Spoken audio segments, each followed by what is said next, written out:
Mr. Secretary, President Biden has described the evacuation from Afghanistan as an extraordinary success. His words, extraordinary success.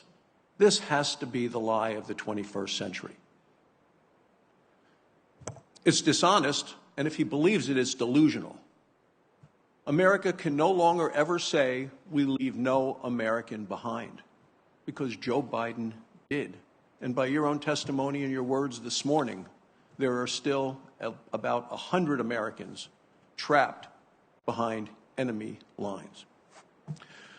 We've heard a lot about the 13 U.S. service members who died a couple of weeks ago. One was Riley McCullum of Jackson Hole, Wyoming. He was 20 years old, signed up for the Marines on his 18th birthday. His wife Gigi, expecting a baby. The baby was delivered just yesterday, a baby girl.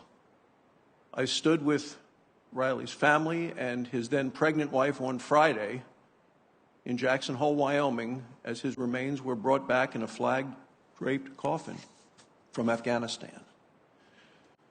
Never made it back home alive as a result of this administration's failures. People in Wyoming view this as having lost one of their sons, one of their children. It is a devastating loss.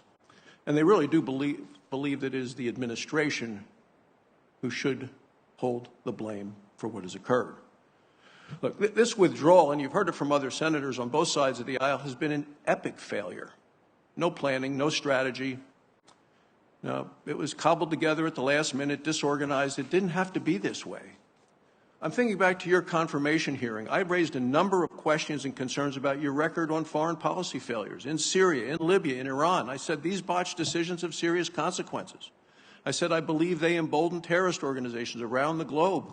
I said your decisions in the past have put lives of men and women who serve our nation at risk because of these failures. And I said I think it would be a grave mistake to confirm a Secretary of State who has a demonstrated track record of repeatedly making the wrong decisions when it comes to American foreign policy and national security. And the actions I've seen from you over the last 7 months have proven my assessment to be correct. The Biden administration's missteps are numerous. Failed to start evacuation operations until the fall of Kabul in August, despite announcing the withdrawal in April. Failed to heed the warnings of a collapse of the Afghan government and security forces in spite of warnings. Failed to prepare for a rapid Taliban takeover. Failed to adapt the politically motivated deadline for withdrawal to the situation taking place on the ground because we were so focused on the calendar on the wall. Failed to keep Bagram Air Force Base, a place I've visited about 8 or 9 times, the U.S. military base, 2 runways that could be used to help evacuate civilians. And we just heard failure to prevent a vast arsenal of weapons from getting into the hands of the Taliban. I mean, it seems the most egregious, though, that I hear about in Wyoming and people all across the country are most offended by is abandoning American citizens as well as abandoning our allies in Afghanistan. Senator Portman went over the numbers.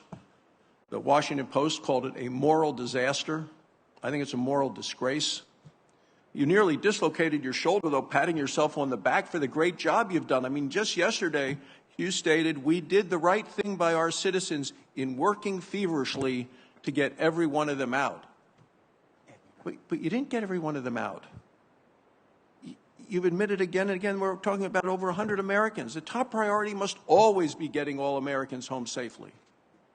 And now with no U.S. personnel in Afghanistan, the Americans that President Biden left behind, instead of going on national TV and saying we will not take the troops out until every American is out, their options for escaping are dwindling. So I'm trying to put this all together to say, how did we end up here? In April, the President made a decision to announce everyone would be out by August 31st. May 8th, there was a rehearsal of concept, which is a dress rehearsal for withdrawal. I know that the National Security Council was there, the Secretary of Defense, Chairman of the Joint Chiefs of Staff, Secretary of Homeland Security. They were all there. My understanding is that you did not attend. Is that true? My deputy responsible for the operation was there. I know where you were. I think you should have been here instead. I understand in late June the State Department was getting nervous because the military drawdown was moving on schedule, but not the civilian drawdown. You were running behind. I understand State Department was talking to the Defense Department to slow down the pace of military withdrawal, calling actually for, quote, tapping the brakes on military withdrawal. Isn't that true? Senator, I'm not going to get into any internal deliberations or discussions that we had. We worked on this together every step of the way.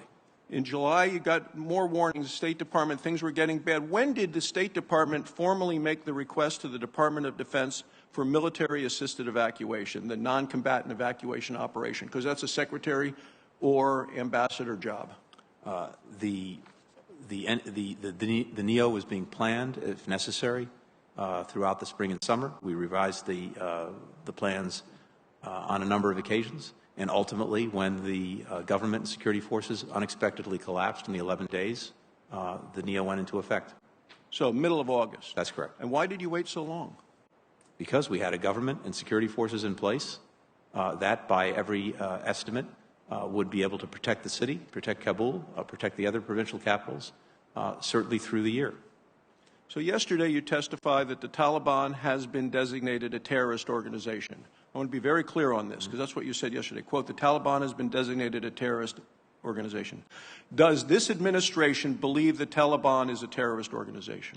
It's designated under one of the designations, and any engagement that we have will be purely for the purposes of advancing our interests. Under one of the designations. Yes, when does this administration plan to list the Taliban as U.S. designated foreign specially terrorist designated organization? Terrorist organization? That's correct. And you testified this morning about the SIV washout rate. I think it's about 40% that they don't Before qualify. the Chief of Mission approval. That's correct. So what percentage of the Afghan population that left Afghanistan as part of our U.S. evacuation efforts, what percentage of those were vetted before they actually got on the airplanes? Before they got on the airplanes to leave Kabul? Certainly not. Most of them were not. That's exactly why we established transit points in countries through negotiations with those countries to make sure that before anyone came to the United States, they would be vetted by the different law enforcement and security agencies. So we established agreements with well more than a dozen countries. So who were you letting on the planes? Anybody that showed up? Well, initially, as you know, there were people who managed to flood the airport. We had to do an immediate assessment of those. We had to make sure we could clear people out of the airport so that the flights could come in, go out. But no one came to the United States without being checked somewhere else first to make sure that they don't pose a security threat. My time's expired. Thank you very much, Mr. Chairman. I would just have to say I spent time overseas last week talking to our NATO allies at a security conference as well as with NATO individuals, and I'll tell you, our enemies are emboldened and our allies are enraged. Senator Booker. Thank you, Mr.